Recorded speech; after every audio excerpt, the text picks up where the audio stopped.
Welcome to heCast, the official podcast of HeChangedIt. As always, my name is Mike Chisholm. As always, I am so excited to be here and have conversations with cool people about the subject of mental wellness, emotional wellness, physical wellness, all of the cool things that we talk about. HeChangedIt is a place where men can go and work on themselves. My wife is building this amazing place. I get the privilege of hosting the podcast and having amazing conversations.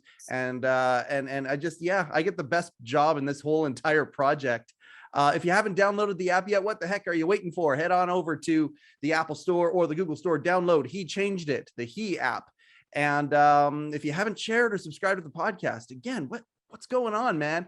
The HeChangedIt overlords are on me all the time. Hey, are people subscribing? Are people sharing? Please do that. And let us grow this thing. Let's blow it up, man. Let's move the needle when it comes to how men are negotiating their way through this thing called life.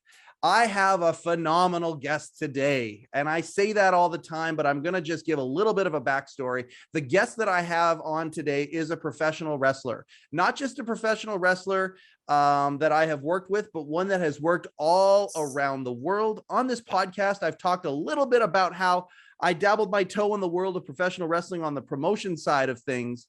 And we ran a little show called Kelowna Invasion. Me and my business partner, we did it to give back to the Children's Hospital. Everyone laughed at us. They thought it was the funniest thing in the world. And then our show raised in one night $10,000 for BC Children's Hospital. And then people weren't laughing so much. In fact, wrestling fans came out of the woodwork and they said, "Hey, when are you doing another show?" And we put our heads together and we said, "You know what? Okay, let's do another show." And that second show that we did, we were told, or I was told, about this independent tag team out of Vancouver, British Columbia, called the Bollywood Boys. And I didn't know anything about the Bollywood Boys. I just heard about them. I heard them by reputation. This was a team that could come out and introduce themselves to an audience they had never met before, and within a few seconds have that audience's attention, and by the end of the evening have that audience literally eating out of the palm of their hands. And that is exactly what happened at Kelowna Invasion 2. We became friends with Gurv and Herv, the Bollywood Boys. They came and worked for us a few more times, and in fact, the last show they ever did before they went to a little place called WWE was working for Kelowna Invasion. I forget what it was, Kelowna Invasion 8 or 9 or something like that. And at the end of the day, I have watched these guys grow and blow their careers up. I've seen them from a place of just dreaming, but working their butts off for their dream, to going to achieving their dream, to going and then watching that dream transition and pivot. And that's where we're at today. And one of them, I called in a favor and said, "Hey, remember back in the day when you worked with this little promotion out of Kelowna, BC for charity? Would you be willing to come on my podcast and talk a little bit about this?" Gurv said, "Absolutely, I would," which thrills me. Gurv, thank you so much for taking time out of your day. One of the Bollywood Boys, Gurv Sihra, thank you for taking time to be on heCast today. Wow, buddy, that was quite the introduction, man. Thank you so much, Mike. That was you got goosebumps for me. And it's off the top of my head and it's from the bottom of my heart. Like, dude, seriously, I have watched you guys. And again, your last independent shot was with us. And then I watched you go and the ride that you had in WWE. Here's the thing that I love about you and your brother. You have not only forgotten where you came from, but your humbleness along the way of having your entire life blow up and achieving the dreams that you had since you were boys. You've stayed the same. The first question right out of the chute is, how have you remained so humble and so grounded? Is it something that you just naturally come to, or is it something that you made a conscious choice to work on and make sure stayed the same? Wow, that's a loaded question, because I think, just to answer it honestly, I think a lot of it is our own upbringing as well, like, with our parents and stuff, and like the respect factor, and always being thankful for what you have and never forgetting where you come from. And not only growing up and learning those values from our parents, but like being in sports like taekwondo, as kids growing up, and a sport like that teaches you all about being perseverance and respecting yourself, respecting others. And I think, and again, but I think the major to really get into that question, it's a lot of it is just the time it took for us to get to where we wanted to go, and it's as what's the word I'm looking for? It sounds very cliche, but sometimes it's always about believing in yourself and like staying mentally strong. But I think all the hardships we face getting to where we want, because let's face it, the world of professional wrestling is dominated by giants, or at least the ones we grew up watching at that, as kids, you had your giants. So, 2 guys under 6 feet tall, under 200 pounds, there you go, under the giant. For us, it was always about believing in ourselves and being thankful for every opportunity we ever had. I learned at a very young age, a thank you goes a long ways. And, I'm always thankful. And even for, you and your business partner who gave us opportunities to work your shows in Kelowna, have us link up with, I remember being shows with Jeff Jarrett and putting us in situations that let us shine and let us really showcase our personalities. And, it's such a, I can go on for an hour about this.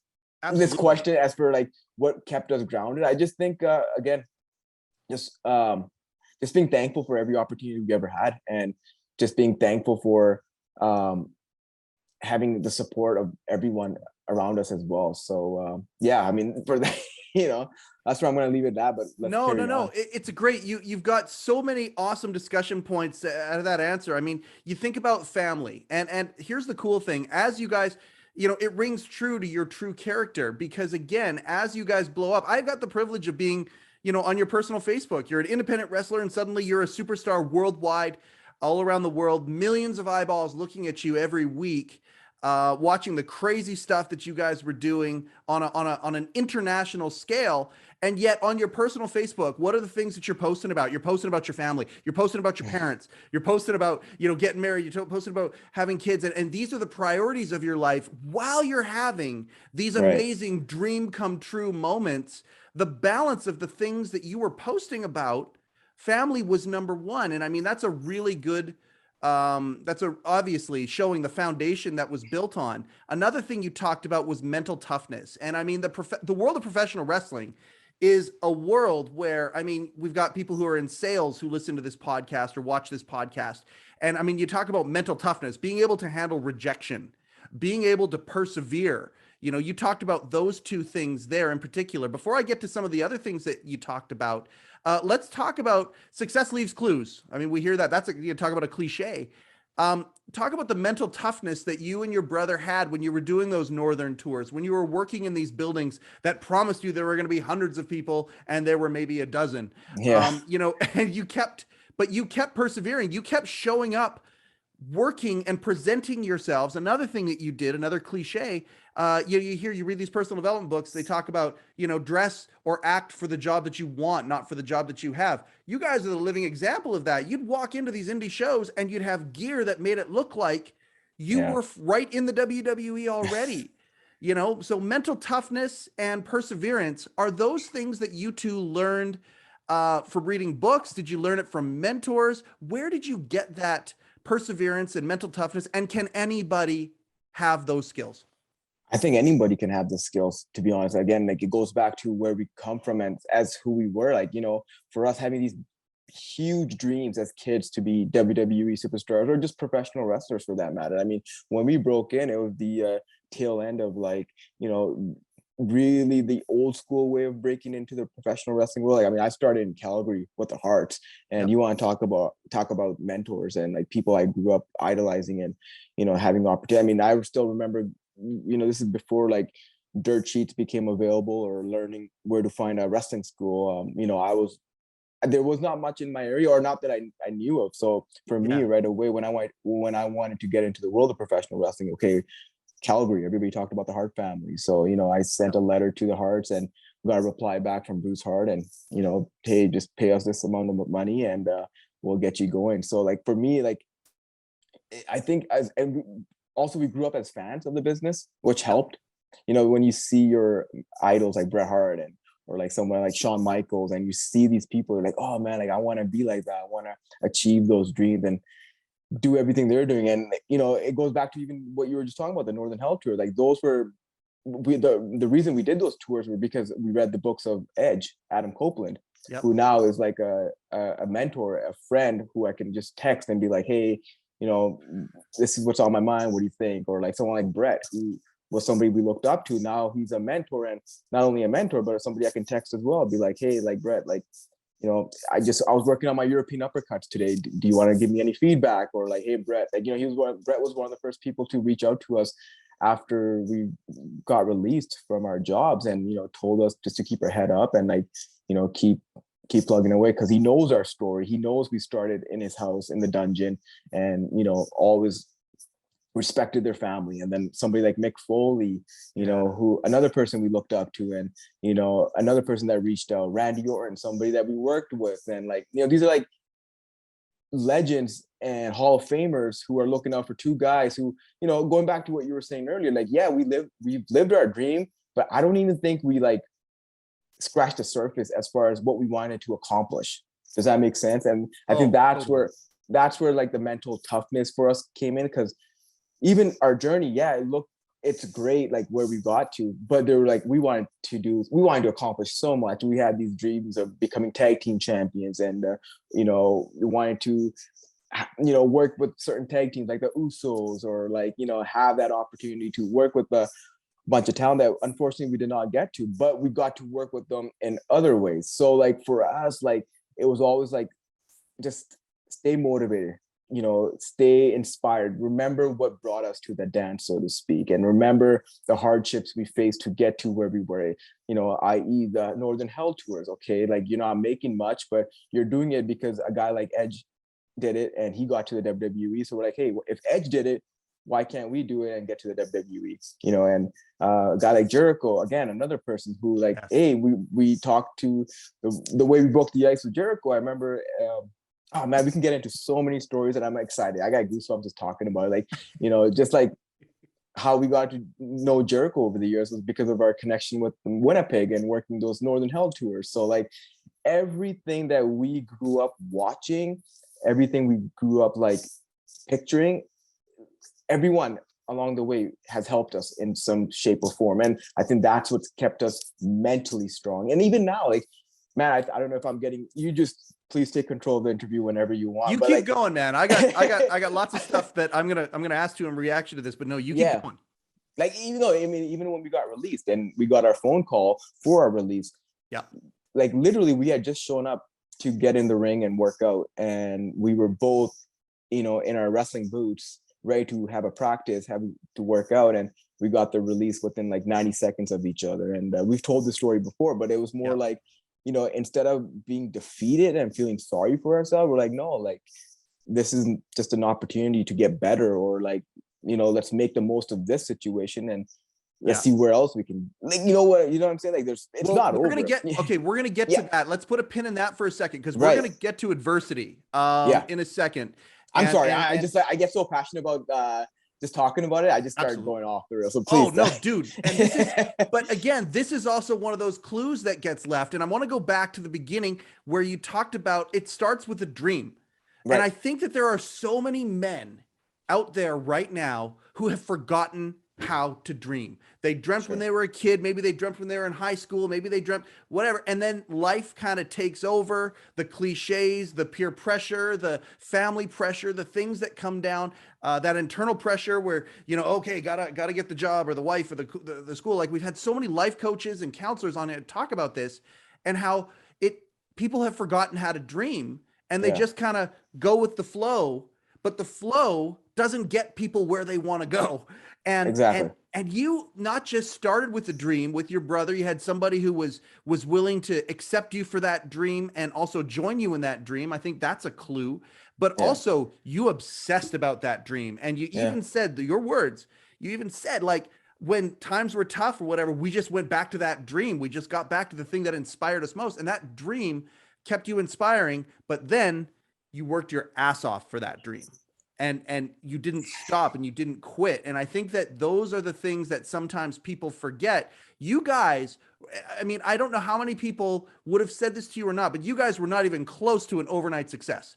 You guys were grinding it in the trenches. And then when the opportunity came, you were ready for it because you had obsessed so much and you knocked that interview out of the park. You told us about the interview you had with, with some of the officials, including Triple H, and you knocked that out of the park. And I think it's because you kept yourself so associated with that dream, and you still are, even going through adversity. We'll bookend that in a second as to where you're going.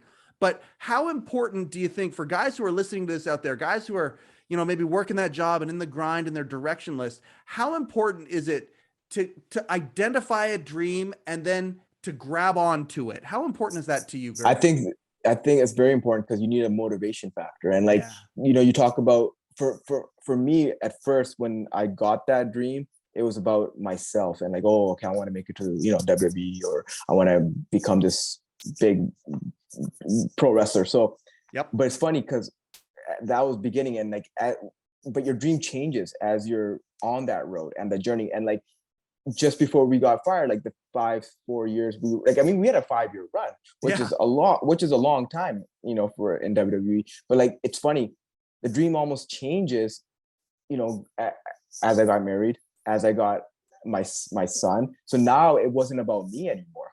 My motivation factor changed. Now it was about providing for my family, and providing from my little one, and then making sure they have a roof over their heads. And dude, like, there were countless times when I would be out there buying groceries, buying diapers, or like just whatever for my kid when he was a newborn. And I'm like, and I don't know how many of your listeners believe in higher powers or whatever, but I was always thanking God. I was just like, man, thank you for this opportunity, for letting me get, buying this stuff for my son. Because, you know what I'm saying? Like, the dream changed. Like, when we were younger, it was about our parents. Like, okay, like, we want to provide. Our parents gave us so much when we were growing up. They believed in our dreams. Like, not only did we want to be wrestlers when we were kids, we wanted to be NHL hockey players because we're Canadian kids that grew up playing ice hockey, and we wanted to be the Gretzky. So, and people have to remember, like, our parents, they were immigrants. They came here in the late 70s, early 80s from India, faced a lot of hardships on their own,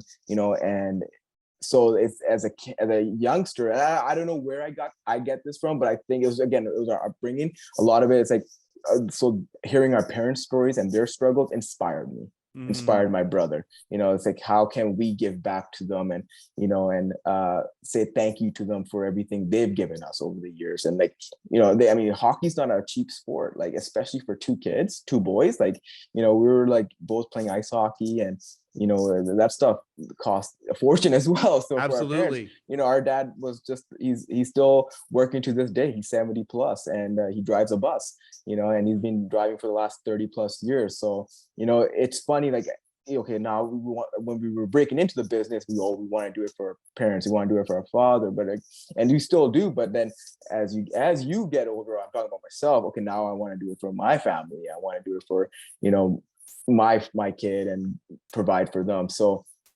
I think, going back to what you're asking, is what helps us keep going is just finding anything to latch on to be as a motivational factor. It could be anything. And I think for me, it's always, again, family was huge. It still is. Because now, I'll let you, you can cut me off again, but again, but now it's like, now that we're on the outside looking in, we have the name value, we've made a brand for ourselves, but now it's like, it's time to, what's next for us? What's the next step? Well, and we're gonna get to that, but before we do, we're going to another point that you brought up, which I think is also a clue that has come up with. We've had some life coaches on and counselors on who talk about the importance of gratefulness, and how many times there are men that are living with traumas of the past that they haven't released, or they're living in anxiety of the future, things that are the fears of things to come. And the silver bullet to those things are that these counselors or life coaches that we've talked to have talked about is gratefulness. And I mean, again, it seems like because of your upbringing, gratefulness was just kind of supercharged or instilled into you guys.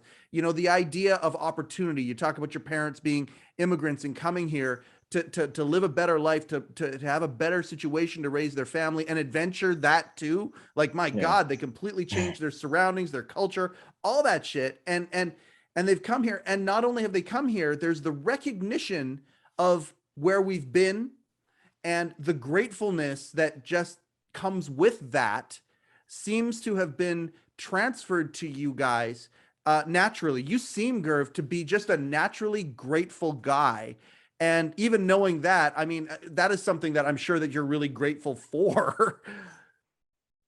Yeah, no, I mean, absolutely being, but don't get me wrong. I mean, don't like think that I'm just grateful for achieving my dreams. There were so many dreams and goals that we had set that, again, we were talking about earlier, that we haven't accomplished. There's so much work left to do.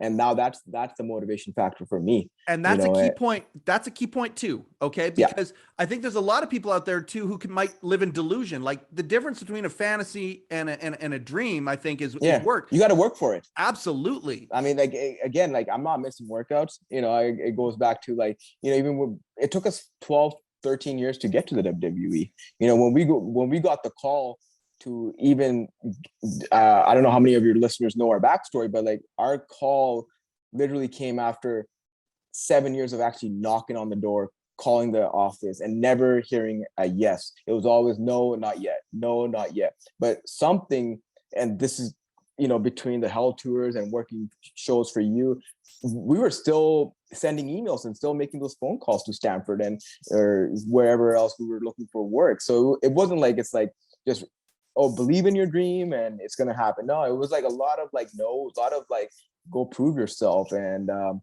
again, 12 years to get to the WWE. And not only get to the WWE, I remember one of the best piece of advice we got was from Edge. It's like, it's one thing to make it to the WWE. It's another thing to stay there. Right. So, it's, you got the jersey on, but now how do you keep the jersey?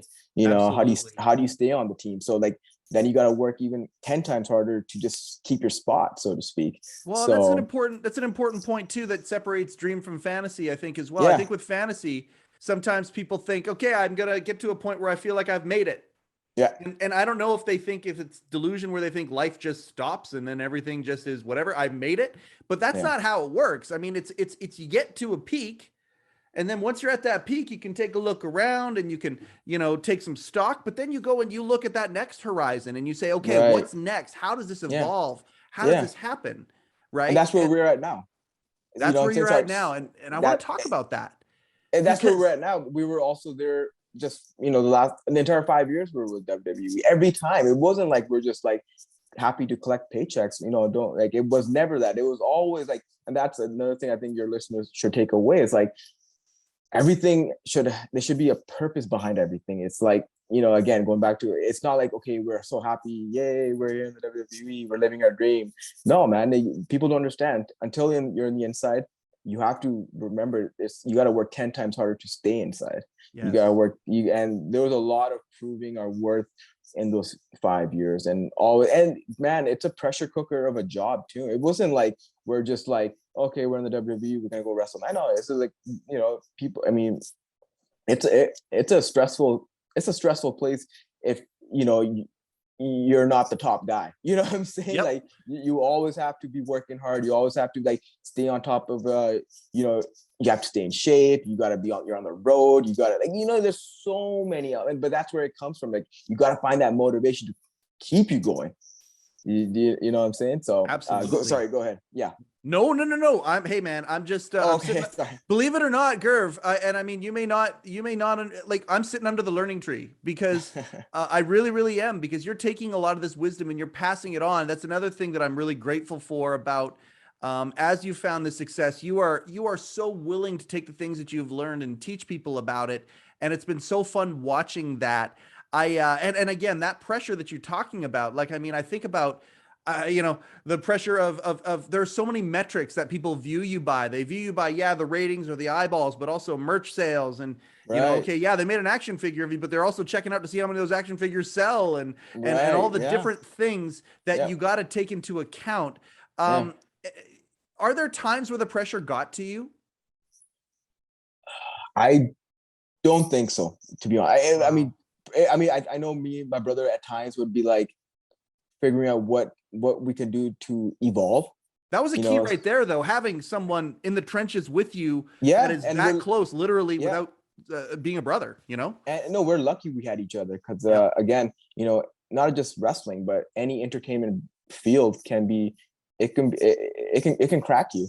You know, if you're not, if you don't have someone, and we're lucky we had each other to lean on. And, you know, there were countless drives and plane rides or like just sitting at the airport, just brainstorming ideas. Hey, what can we do next? And, you know, here's an idea maybe we can pitch to creative, and you pitch it and then it goes nowhere. Okay, so now what? You know, now it's just like, what else can we do? You know, that's going back to what I was saying earlier. It's like, it's one thing to be, you know, wearing a team jersey. Is a whole different ball game to keep that jersey and go home and come back the following week. So even up until our release, it was like every week. And people got to realize we're traveling from like Vancouver. We stayed in Vancouver for the most part of our careers, and you know, it's not easy flying from Canada to the States. And like, you know, not only that, but like you're connecting through the other end of the States, Vancouver to Florida. Like that's absolutely. We're in one end to the next. And even during our entire pandemic, we were traveling and, you know, getting our COVID testing done. And like, it was a lot of work. So, you know, well, and here's the thing, like, and I want to give props to you and your brother, because, you know, you're working for WWE. You guys got to work there. If you look at the entire spectrum of WWE, you know, and all the evolutions of that company, all the way back from, you know, the territories going down to like the steroid trial years, to the attitude, like that company has evolved and gone through many different ups and down periods. You guys worked for them, got your shot with them when things were kind of normal on the way up, the network, all that kind of stuff. But then, you know, and of course you survived round after round of cuts, because they cut every year, a couple times a year. You guys are surviving that, finding ways to integrate yourselves into the different shows. And then another unprecedented time where, you know, 20 years from now, this is another chapter in what that company has done, going up and down, the pandemic. And not only that, you survived, you know, during that pandemic. And at the end of the day, I mean, it felt like, when I'm hearing the reaction from the others, when it was announced that you guys were cut, it seemed like they were heartbroken to do it. It just seems like, oh man, these guys that work their ass off, they're here all the time. They do anything with a smile on their face. They're willing to do anything for us. They pitch ideas, that sort of thing. We hate to cut these guys. That seems to be the reaction from anybody who works within the WWE since you guys got cut. Yeah, no, and we're very appreciative of that reaction, because I mean, the thing with us was, if we always, now that we've been cut, we always kind of joke around. We're like, if we were going to get cut, we should have been cut like when the pandemic first happened back in 2020, when they released like over 100 people. And I remember, you know, getting a text that day, just everybody be on standby. You know, you'll be getting a call, and like, you can just imagine the nerve-wracking situation, those 6 hours. And then, you know, luckily, I mean, we got through that one, and then everything was good. And even then, I sat home for 9 months. My brother and I, we sat home for 9 months because the border was shut.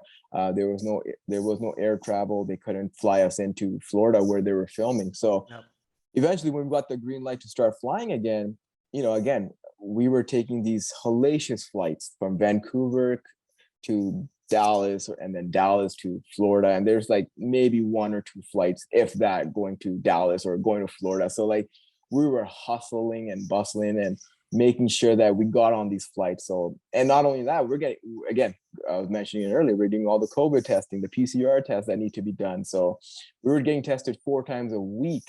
You got a clean nasal passage, don't you, Gurv? Oh yeah, we were the most tested people in all of Canada. You know, if there were going to be 2 guys, you know, to be on a poster of PCR, that would be us. But even then, like, you know, in those 8-9 months that we were sitting home after they did the first batch of releases, we're again, going back to what this whole podcast is about, that mental toughness. Okay, so for 8-9 months, all we did was train, and stayed ready. Yeah, you know, during the downtime. See, that's another cliche that is 100% true. Champions are made in the off season. Exactly. Thank you. Yeah. I want to just we don't have very much time left, and I hate that, because you know, I'm good for time now. I'm deep into this conversation, so we can carry on. I'm good, man. Well, I appreciate that, because I mean, again, and I know we've only had a few encounters, memorable encounters for me. But I've also watched you along the way, and I know that you and I are brothers from a different mother when it comes to this kind of stuff. I just appreciate the personal development. You guys are a walking personal development book. You really, really are. I hope one day you take, I know your brother is looking and acting, and that's where he Yep. wants to go. Gurv, I swear to God, like from seriously, from one brother from another mother to another.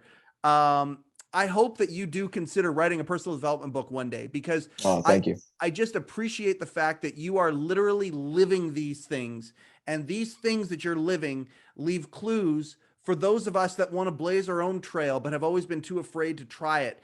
And the idea of the hard work. I mean, there's people talk about the next generation that's coming up, the entitlement and all that stuff. You guys, I don't know if you have ever had one day in your life where you have felt entitled for something, but it certainly doesn't show. And the effort that you guys put in during the pandemic is the reason why, as things start to loosen up and get better or whatnot, you guys are going to fly fucking high. You guys are going to go so far. And the thing about this, that as an observer I'm looking at, and we're going to get into the adversity part here now, because I don't even know that this is adversity for you. I think if a lot of people got fired from their quote unquote dream job, they would get devastated and stumbled. And maybe you and your brother did for a moment or two. Maybe you took a beat or two. I don't know. But you are certainly positioning yourself, and I want to get into that in a second, but you're positioning yourself in a way where you are going to blaze an even bigger trail. I truly believe that. But I've got to know, when that did happen, was there a moment or two where you guys got stumbled and kind of hit in the face when you guys did get released from WWE? Yeah, when the 90 days finally came up and I lost my visa. And this is where like the anxieties kick in. So, obviously with the 90 days, you lose everything. You lose your visa, you lose your ability to go work in the States. And Okay, this so is where, let's catch everybody up who's not a wrestling fan. You're working for WWE. They give you a visa so you can work not just in the States but around the world. They with terminate their you. visa. Yeah. They terminate you. There's a 90-day non-compete where you kind of can't do anything for 90 days. And at the end of that 90 days, your visa's done. Your visa's done. You're done receiving your 90-day paychecks, and that's it. You are literally, and this is where I may open up, and this is where I may be admitting that I this is where my anxieties are high, because now that I don't have a visa, I'm actually in the process of getting one, and that alone has been a nightmare. Because I'm trying to get a visa to work in the States during a pandemic. So that's not easy. A lot of red tape. A lot of red tape, right? Yep. So that's where ask my wife. That's where like I'm anxious. I'm like always like just checking my status update for my visa and like what's happening with it, because all of October, unfortunately, I was hoping to get my visa by the end of September and it never came through. So we lost a month full of bookings there. So that's a month full of work and momentum, income, all of that. Income, everything. So this is where it's like, whoa, okay, like now I need some good luck on my side again. So that's why I appreciate you putting that out in the universe, that hopefully when this stuff will, and by the time your listeners will hear this podcast, and by then all this would be resolved and I will have my visa and the green light to start working again. But no, definitely this is where I am not afraid to admit that I'm very anxious, I'm very nervous, I'm very scared, and I'm trying my best here to keep my mental health strong. And I think the having the gym, going to work out and keeping myself in that. So it's funny because ever since my release, I've stayed in the same schedule that I was on when I was on the road. Okay, so you're going through this and you've regimented yourself, and the regiment helps give you that framework to kind of deal with the anxiety coming? Yes. Yeah. Okay. So I still wake up at 4 a.m. I still have my pre-workout by 5. I'm still out the door by 5:36, because this is what I was doing when I was catching flights to go to work. I was waking up early to get my workout in before I got on the plane. So I'm still in the same schedule. And it's funny because I remember this is years before we even got to the WWE. I remember Steve Austin once talking about it in an interview where he talks about how he will still drive 100 miles down a highway, to go grab a cheeseburger or whatever, Yeah. just to feel like he's on the road. Yeah. So it's a scary thought, but like until you're in it, you're like, whoa, mentally it helps in a weird way. I don't like, so for me to stay on that same schedule has helped me over the last 100 days. And it's just kind of making me feel like I'm still in that same normal routine. Otherwise I could just sleep in and wake up and go to the gym midday, but no, I still try to and I've been a stay at home dad for the last 4 months too, right? So I've been very hands on. So again, that was part of my schedule, because during the pandemic, our taping schedule was once a week or twice a week, but we'd be gone for a day, go work for 2 days, come back. So I was still home enough to help out, but so I'm still in that mindset, and so it really helps me. So I don't know if that's as a sign of vulnerability or weakness, but I'm just trying to keep myself in that same zone so I can just mentally stay headstrong.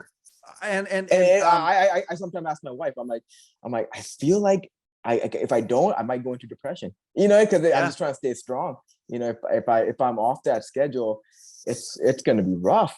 So, and going back to what you were saying earlier, my brother has found an outlet for himself, which is acting, I'm so happy for him, because he's wanting to do it for years. And, unfortunately, under the WWE banner, you can't go fulfill commitments or do things that you would like to otherwise. Right. So now he's got the opportunity to do that, and he's still fulfilling that, and he's still being able to wrestle and and we still got dreams together, but now he can actually focus on his acting, which I'm so happy and thankful that he's being able to do. But for myself, I'm still trying to find that other outlet. For me, it's the gym right now. So but it's not only the gym. I mean, again, success leaves clues, and I can see, being an outsider listening to what you're saying. It's cool to see this, because I know, 6 months, a year, whatever it is, when you're wherever you're going to be, doing whatever you're going to do. And I look at that as a fan, I'm like, okay, that guy's going to AEW. There's going to be some amazing stuff that happens there, but I mean, who knows what happens? But when you're at that point, whatever that looks like, you're going to look back to this moment, and already you're pulling gratefulness out. I again, brother from another mother, my granddaughter, who is my absolute world, just like I know that your son is your world. Like, I know that. And I see it when you talk about your family, how much you appreciate them. My granddaughter is my entire world. She went through a bout of cancer 2 weeks before. And we were down, my wife and I transplanted ourselves. We were down in BC Children's Hospital for 5 months. We stopped our life, went down for 5 months while she went through that. Thank God. She is amazing. She's in great shape. She's doing so well now, but she was 18 months at the time. A week before we found out about that cancer, if you would have said to me, hey, Mike, your granddaughter, you like spending time with her, right? I'm like, yeah. If you have we got a contract right here. You sign your name on that contract, and you will be able to spend every day with her for 5 months. And in the end, your home life back in Kelowna will be taken care of. It'll all get figured out financially. Everything will get figured out. But you sign right here, and you'll be able to spend 5 months with your granddaughter. I would have signed without even reading the fine print.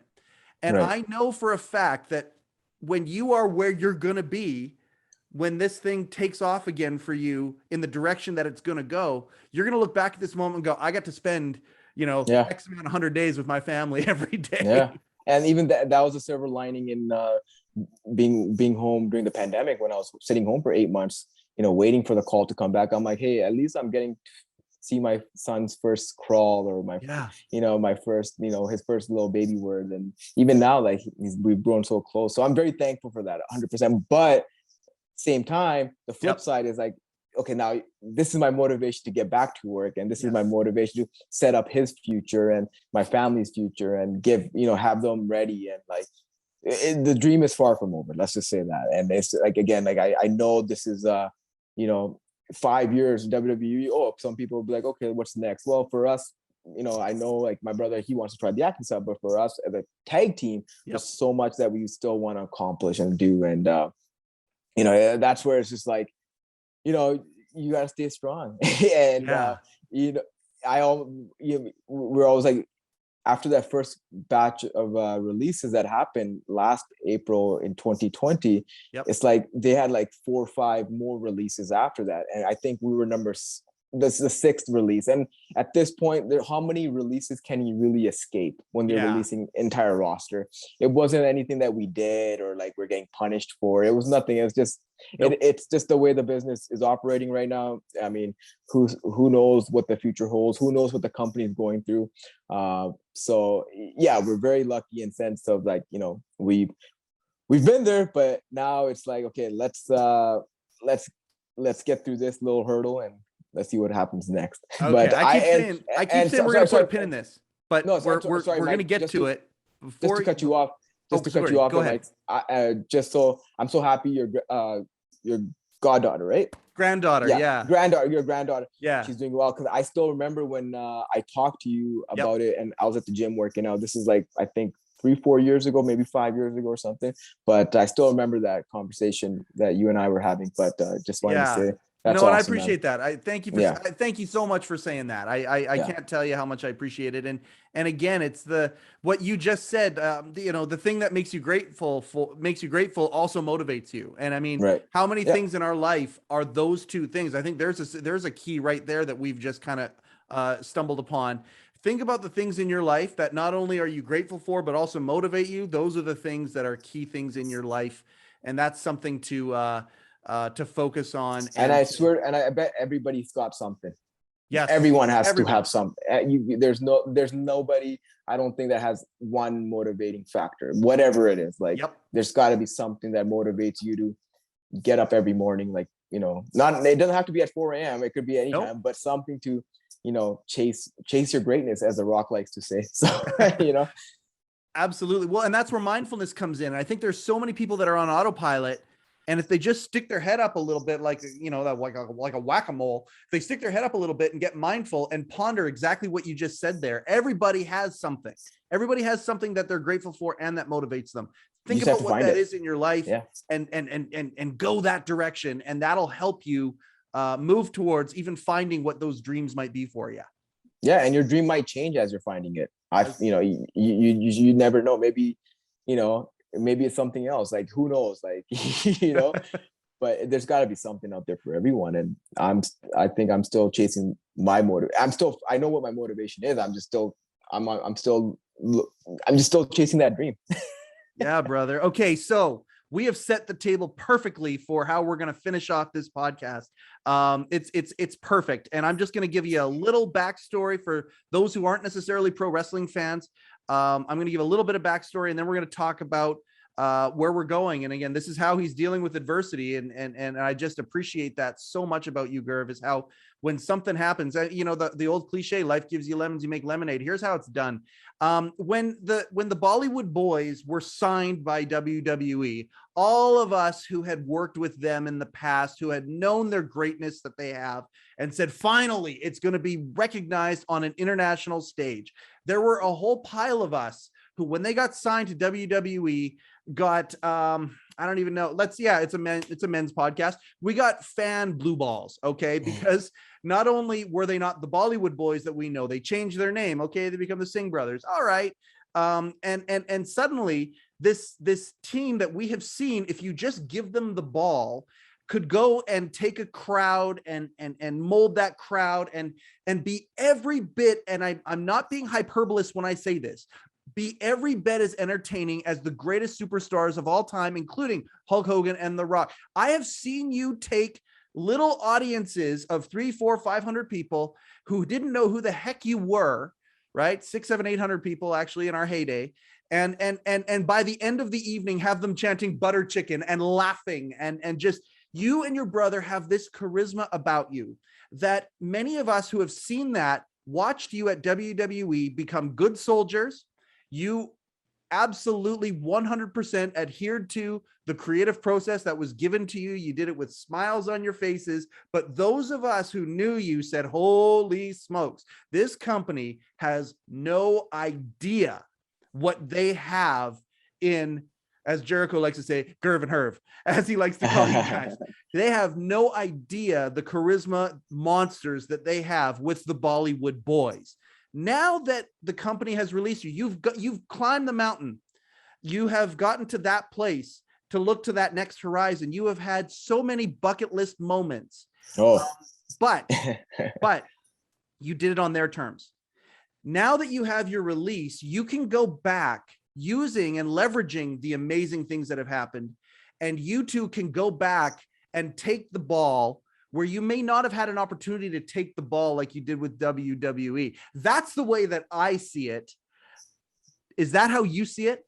Absolutely. And then some. I feel like, we were just on the cusp of kind of doing what we were doing, like with your promotion back in the day. And so just a little sidebar, when we first arrived at WWE, we were signed under the for the 205 show. Yep. And we did the 205, then we got paired off as the Singh brothers, which at first we were like, whoa, okay, like if you take away our dancing and like our, we're not big guys, but if you take away like our charismatic gear and put us in slacks and dress shirts, not as very, our personality doesn't explode. But it goes back to what you were saying earlier.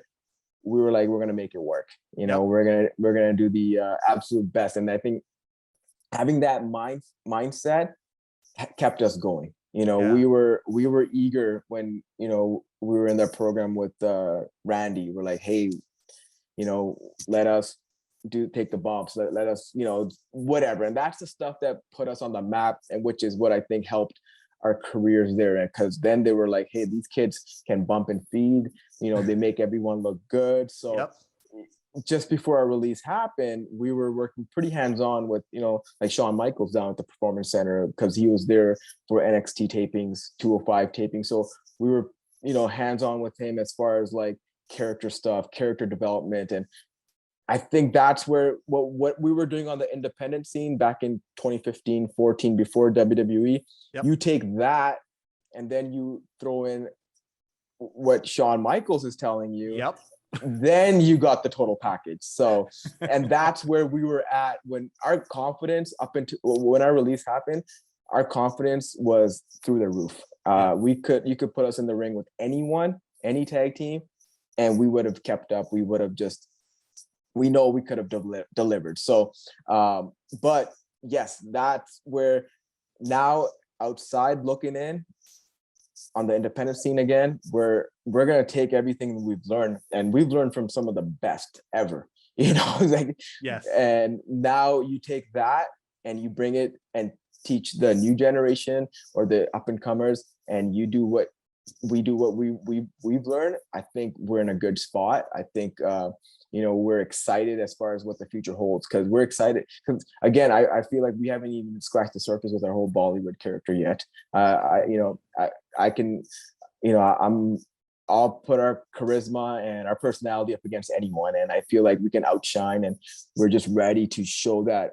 I get goosebumps thinking about it. I've got them right now, man. Yeah, I'm just ready.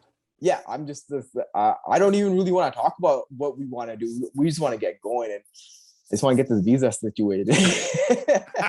Yeah, I mean, I'm seeing pictures of you in the Rock and Roll Express, and I'm like, oh my god. Yeah. So that's bucket list right there. Now outside, I mean, bucket list stuff within WWE there's so many. Being able to work at Rogers Arena like 3 times, that was huge for us. Standing in the middle of the ring with like 18,000 people, and that's where we watched our first show as kids. So wrestling. Also wearing Kings jerseys because you were getting the eyes, and I'm a giant LA Kings fan. I got a crown on my body, so that was awesome for me to see that. Oh man, no, that was whatever it took, right? But like so many cool bucket list things, working at Madison Square Garden, and all that cool stuff. But again, now it's a different motivating factor, and there's so many opportunities that lay ahead of us that we're just excited to kind of just jump for. Me too. I'm excited for you. And I mean, I have zero doubts, Gurv. Like, I mean, as an observer, casually from afar, and we've had this limited connection. I just want to tell you, I have zero fucking doubts in my mind that you guys are gonna blow up in so many amazing ways. And the story for you is just beginning. And I think about just your attitude and where you've come from, And I just look at where you're going, and I'm so excited to live vicariously through that.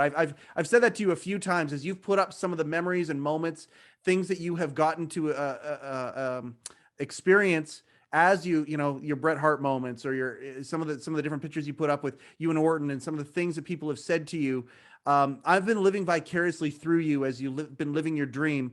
And as we finish this podcast, there are wrestling fans that are going to be watching it and excited about this. If you have one or two, let's take it home right now. If you have one or two of those holy shit moments you just talked about very casually, hey, yeah, we worked with Shawn Michaels and he was helping us, hone our craft.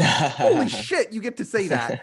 Right. One or two other little things that you might be able to say that that the Gurv of 2010 would be just dumbstruck by, if he would know that you got to say them. What are a couple of those moments that you've achieved in the last 5 years? Man, there's so many. I know. Off the top of my head, like, going back to India for the very first time, and doing the show there, that was huge because that's where our parents are from. That's where our family is. And that's where kind of like the dream started, so to speak, because it's where our parents left home, to come to Canada, and here their two kids coming back to their country, and we're headlining the show with Jinder and Hunter, and being in the picture of the main event there. So that was like, like just getting that rock star treatment, so to speak, as far as like just having all these kids come up to you and letting you know how much we inspire them. And it's just like crazy to think that a country of 1 billion people, there are kids coming to us telling us that they want to be in the WWE and they want to. Kidding me? Yeah. So that's definitely up there, as far as like a personal moment, as far as accomplishing. And then I think you're making me cry with that one, Gurv. That's oh man, holy shit. I didn't expect that one. Sorry, buddy. That's amazing. Yeah, thank you. And then I think another one would be, and this is just me personally, I don't know, my brother might have a different list, but for me, another one would be going back again. I mentioned it earlier, the Rogers Arena. Our very first live WWF show was in '96, and our dad bought tickets for that and took us to the show, and here we come like 20 years later, same arena, and now here we are with our dad, and he's standing by the ring, and and that's cool. Just like a personal, like, wow, like, this is what dreams are made of, and being able to be in front of, have them sitting ringside watching us. I got goosebumps. My hair's standing on my arm right now just talking about it. Me too. Because I remember the quick little backstory. I remember how much our dad was running around in 2000 trying to find Raw is War tickets when the tickets sold out in 90 seconds, and we were all bummed out that we couldn't get tickets. And here I am, like, got my dad the VIP pass out of everything. So you can't put a price tag on that stuff. So you're gonna make me choke up, buddy. This is a beautiful conversation. And I just appreciate you so much to the point where I've got to end it because I appreciate your time and I want to be respectful of that. But that being said, I believe, it's funny. You could have said a whole whack of shit when it comes to that. Like I love Chris Jericho, and not only have you, done stuff with Chris Jericho, you've been on his podcast a bunch of times. You're his friend, all that stuff. You worked with Shawn Michaels. You've worked with, the moment with Randy Orton. You think about all these great moments you guys have achieved in the world of professional wrestling. And I ask you, what are your moments? And what happens? You go right back to who you are in your heart. And this is where we end the podcast the way we began it. You are still the same fucking guy, because what was your mountaintop moment? India, because that's where it all started. Oh my God. My dad watching me at Rogers Arena because he tried to get tickets for that Raw where Kid Rock was there and all this amazing stuff was happening. And now that was the one. We got him that VIP pass. Holy shit. That's your moments. And it just shows right there. Gurv, I just want to congratulate you on staying who you are. In fact, maybe you even know yourself even that much better having moved to where you've moved to. Success certainly leaves clues. You've got a guy here who is absolutely cheering you on in the game of life, not just the game of wrestling. And the He Changed It movement and audience is really grateful that you have taken time out of your day to be part of this.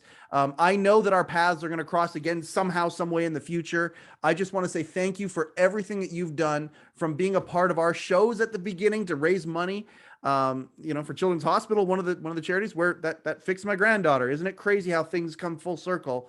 Those moments that we had with Mick Foley in the backstage, and those moments that you've impacted me personally since then, the millions of moments that you haven't even known about, being an example, just being you as you've gone on your ride. You make me want to be a better guy. And I just want to say thank you for that, Gurv. Thank you so much from the bottom of my heart for being on here today.